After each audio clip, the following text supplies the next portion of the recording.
Ya pemirsa, kita kembali lagi di UI Corner dan masih bersama saya Armen Asri dan juga Bapak M. Bayu Wibawa Eskom MMSI yang merupakan Ketua Program Studi di Teknik Informatika Universitas Mulia Indonesia. Nah, dan kali ini kita juga bakal menggali informasi lebih dalam lagi nih. Nah, khususnya gini Pak, kalau misalnya di jurusan informatika atau juga teknik informatika pastinya juga nggak terlepas dari fasilitas-fasilitas seperti laboratorium gitu ya. Nah, jadi ini laboratorium apa aja sih gitu untuk mendukung kelancaran di program studi TI ini? Ya, jadi kita ada beberapa laboratorium dan itu kita sesuaikan dengan mata kuliah yang kita ajarkan. Oke. Itu kita ada laboratorium multimedia, itu dikhususkan laboratorium ini untuk lebih ke seperti animasi, Animasi. Kemudian desain grafis, kemudian pengolahan video ataupun video editor, itu khusus untuk Multimedia. lab multimedia digunakan untuk itu. Selain itu kita ada juga lab pemrograman. Lab pemrograman itu ya untuk kita belajar pemrograman mulai dari database, kemudian belajar web, Android, itu kita di situ. Kemudian ada lab database satu lagi. Tadi pemrograman, satu lagi database. Kemudian kita juga menyediakan lab khusus untuk praktek mata kuliah jaringan. Nah, jaringan, jadi semua peralatannya sudah tersedia, tinggal kita mempraktekkan apa yang diajarkan di kelas, kemudian kita praktekkan di lab. Sudah pasti didampingi oleh dosennya. Oke, nah pastinya juga itu dua gitu ya, mungkin yang generalnya ya, mungkin dibandingkan dengan mungkin laboratorium jadi lainnya. ada sekitar 4 lab. 4 lab komputer, 3 lab komputer, 1 lab jaringan. Oke. Nah, terus mungkin ini sedikit mungkin mewakili dari keingintahuan dari pemirsa di rumah nih, khususnya buat adik-adik. Kalau misalnya untuk robotik gitu, merancang itu segala macam itu masuk ke hardware atau ke jaringannya atau? Kalau untuk robotik itu gabungan dari hardware dan software, karena kan kita memerlukan seperti prototype ya. Robotik itu kita membuat prototype dengan menggunakan, kalau sekarang ini bisa menggunakan seperti Arduino ataupun Raspberry. Kemudian di dalamnya itu kita tanamkan dengan menggunakan bahasa pemrograman. Jadi gabungan antara hardware dan software juga. Oke, nah dan pasti itu juga mungkin yang mau ke rasa penasaran juga nih, apalagi mungkin buat pemirsa atau juga adik-adik yang baru lulus nantinya atau yang udah lulus, dia udah lulus atau belum ya, mungkin lagi ya masa udah lulus ya gitu. Oke, dan pasti juga udah tahu gitu arahnya kemana gitu ke teknik informatika khususnya di UI gitu. Nah, terus kalau untuk menjaga kompetensi lulusan gitu ya, masing-masing program studi pasti juga punya istilahnya barometer atau juga poin-poin tersendiri gitu yang harus tetap dijaga bahkan selalu ditingkatkan. Kalau misalnya untuk kompetensi lulusan untuk TI ini apa nih Pak yang menjadi garis besar? Pastinya setiap program studi itu kan kita ada capaian pembelajaran. Capaian pembelajaran ini lebih ke nantinya lulusan itu akan menjadi seperti apa. Jadi ada beberapa capaian pembelajaran di teknik informatika. Itu yang pertama, menjadi seorang programmer. Artinya mata kuliah yang kita sajikan juga mendukung mereka untuk mendapatkan skill menjadi seorang programmer. Kemudian juga di bidang networking ataupun jaringan. Jadi mata kuliah kita juga kita sesuaikan dengan capaian pembelajaran kita. Kemudian di sini kita juga bisa menjadi konsultan IT. Nah, jadi seperti ada mata kuliah konsep sistem informasi, ya, manajemen perancangan sistem, perangkat lunak, itu mendukung semuanya untuk kita menjadi seorang konsultan IT juga. Tapi yang pastinya menjadi seorang konsultan IT ini punya background dia seorang programmer. Lebih baik lagi dia mengerti pemrograman. Seperti itu.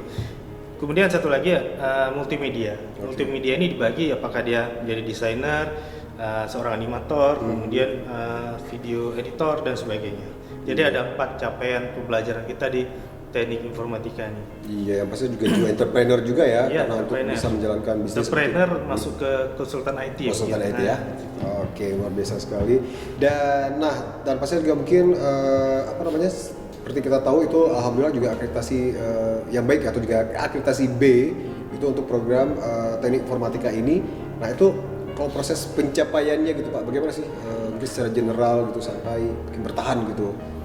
Kalau untuk kita jadikan mendapat akreditasi B, sudah pastinya bukan pada saat kita mau akreditasi persiapan kita di situ ya. Itu kita. Jadi persiapannya itu ya jauh-jauh hari kita persiapkan. Jadi salah satunya yang paling berpengaruh juga dari segi mahasiswa. Jadi kita untuk salah satu indikator yang penting juga kita melibatkan mahasiswa dalam setiap kegiatan kita. Contohnya kita membuat penelitian, dosen melibatkan mahasiswa tergabung dalam penelitian ataupun pengamas. Selain mahasiswa juga dari dosen juga dari Tridharma perguruan tinggi ya, dari pengajaran, penelitian dan pengamas merupakan faktor utama juga untuk bisa mencapai nilai akreditasi kita itu baik. Itu mungkin beberapa indikator yang kita perhatikan sekali di situ.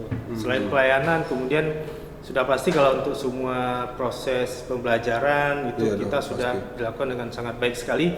Contoh seperti yang saya katakan sebelumnya, pembelajaran kita nggak cuma di kelas, tapi kita bisa punya inovasi ya secara e-learning online, sehingga mahasiswa kita tuh tidak merasa bosan. Kalau di kelas terus gila gitu ya. Bosan ya, tapi kalau suasananya berbeda-beda, hati kita juga berbeda untuk belajar. Refresh gitu. Itu dia yang paling penting gitu. Jangan monoton gitu ya. Makanya mencari hal yang berbeda gitu Pak ya. Oke. Nah, terus kalau untuk program-program reguler gitu, seperti kita tahu ya pasti banyak gitu ya. Mungkin dari pemirsa juga melihat di UB on TV, terus juga banyaknya kegiatan-kegiatan dari khususnya yang dilaksanakan oleh program teknik informatika. Itu kalau misalnya untuk monthly-nya atau juga mungkin bisa dibilang annual atau juga tahunan ya. Nah, itu apa aja sih gitu di antara sekian banyak gitu Pak? Khususnya untuk dosen ini, dosen kita ada kegiatan bulanannya itu ada yang namanya e-learning, contohnya seperti ini nih. Jadi tujuannya kita buat e-learning ini juga membuat suatu kreativitas dari dosen itu mampu berbicara di depan kamera ya. Jadi karena beda rasanya kita berbicara sendiri depan kamera dengan di depan mahasiswa itu beda. Kita menghadapi benda mati sama benda hidup itu beda gitu ya, feel-nya beda gitu. Jadi itu udah pasti setiap bulannya itu ada kegiatan kita seperti itu. Ya kemudian untuk kegiatan tahunannya ya seperti kita ketahui Budia ini kita selalu melaksanakan kegiatan salah satunya Apes Aceh. Nah, tahun lalu juga saya sebagai ketuanya.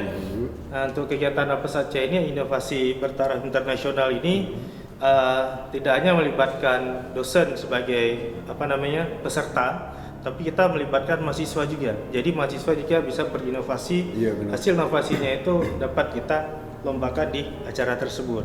Bagi juga bisa dilihat dan diperkenalkan secara internasional ya. Jadi itu skalanya internasional.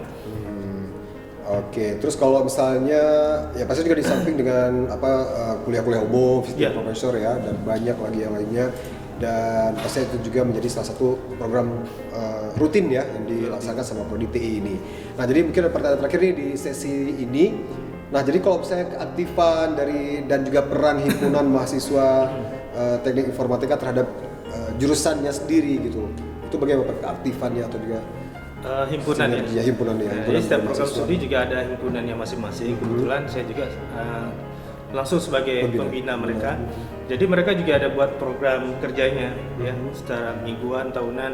Ya, alhamdulillah semua program kerja mereka berjalan sekitar 90%. Dan yang paling aktif program kerja secara berkelanjutan itu adalah mereka membuat sebuah kegiatan yang secara terus-menerus, yaitu mereka setiap bulannya melakukan kegiatan sosial, memberikan sumbangan ya ke masjid, ke orang yang kurang mampu, dan dana itu semuanya dari mahasiswa secara sukarela.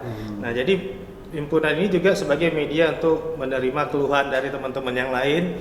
Jadi dari pihak himpunan itu ngobrol langsung ke kaprodinya. Jadi mereka menjadi wadah bagi mahasiswa khususnya program studi teknik informatika yang kemudian mereka terima, kemudian mereka diskusikan dengan ketua program studi. Ya, itu dia. Jadi sebagai penyambung lidah lah istilahnya dari teman-teman ke program studi. Ya. Nah, jadi secara nggak langsung ya pasti juga dari prodinya sendiri itu menjadi advisor atau juga pengawas khusus ya, sekaligus penasehat juga untuk apapun kegiatan yang cukup aktif gitu dari peran himpunan mahasiswa TI. Itu namanya apa Pak? Himpunan Mahasiswa Teknik Informatika, Himatika. Oke, dan pasti juga luar biasa sekali pemirsa, dan nanti kita juga masih ada di segmen berikutnya di mana kita juga mungkin pengen tahu juga ya MOU atau juga mungkin kerjasama yang dicapai, yang udah dijalankan atau juga mungkin yang akan dirancang oleh program studi teknik informatika tetap di UI Corner. Saya Armia dan juga Bapak Boyu, nanti kita akan kembali lagi di segmen terakhir di UI Corner.